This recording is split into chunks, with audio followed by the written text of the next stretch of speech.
குடும்பம் என்று சொல்லுகிறது தேவன் உண்டாக்கின ஒரு காரியம். தேவன் வானத்தையும் பூமியையும் மாத்திரம் அல்ல, நாம் காண்கிற மற்ற காரியங்களை மாத்திரம் அல்ல, குடும்பம் என்று சொல்வது ஆண்டவர் உண்டாக்கினது என்பதை மறந்துவிடக்கூடாது. ஆனால் இந்த குடும்பத்தினுடைய நிலையை நீங்கள் பார்ப்பீர்களானால், நாம் எல்லாரும் அறிந்திருக்கிறபடி முதலாவது ஆண்டவர் மனிதனை தேவ சாயலாக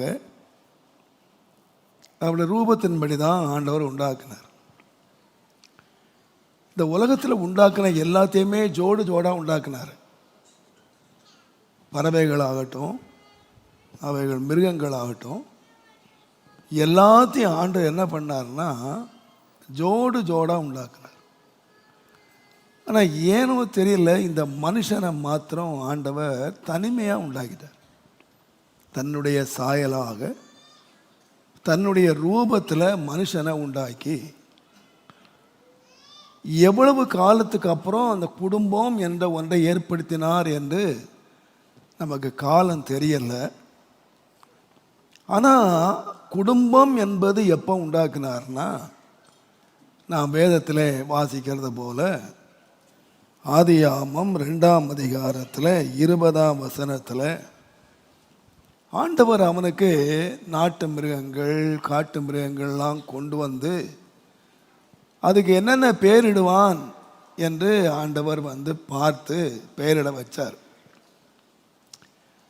அப்போ அவன் எல்லா மிருகத்துக்கும் என்ன பேர் வச்சானோ அந்த பேர் தான் இன்றைக்கு வரைக்கும். அப்போ அவன் ஒரு ஞானம் உள்ளவனாக, ஒரு அறிவுள்ளவனாக, ஒரு பூரண ஒரு புருஷன் ஆன பிறகுதான் அவனுக்கு குடும்பம் என்ற ஒன்று ஆண்டவர் உண்டாக்கியிருக்கார், மனைவி என்று உண்டாக்கியிருக்கார். நல்லா கவனிங்க, ஆண்டவர் மனுஷனை உண்டாக்கி தோட்டத்தை பாதுகாக்கிறதுக்கு, அதை பண்படுத்துறதுக்கு மனுஷனை உண்டாக்கி, கர்த்தருடைய வேதம் சொல்லுகிறது 2ஆம் அதிகாரம் ஆதியாகமம் 2ஆம் அதிகாரம் 18ஆம் வசனத்தை நாம் வாசிப்போமானால், பின்பு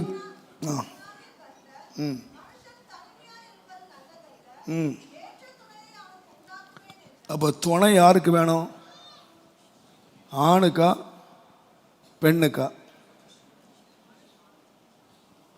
மனுஷன்னா யாரு? ஆம்பளை தான். சந்தேகமா இருக்கா?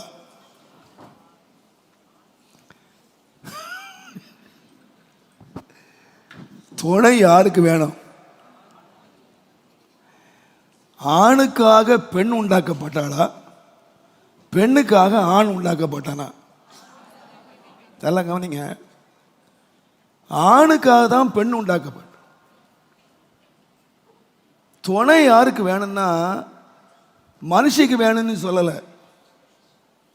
இந்த மனுஷனை தூக்கி பிடிக்கிறதே யாருன்னு கேட்டீங்கன்னா நீங்கள் தான்.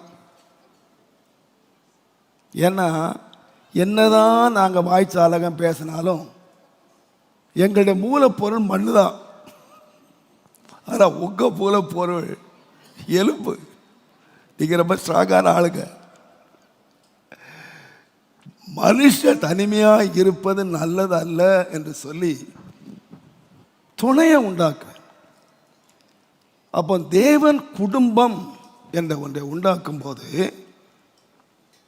என்னவா இருக்கணும்னு விரும்பினார்னு கேட்டீங்கன்னா, நீங்கள் உங்கள் புருஷனுக்கு ஏற்ற துணையாக இருக்கணும் அப்படின்னு ஆண்டவர் திட்டமிட்டார். இந்த மனுஷன் தனிமையாக இருக்கிறது நல்லதில்லை.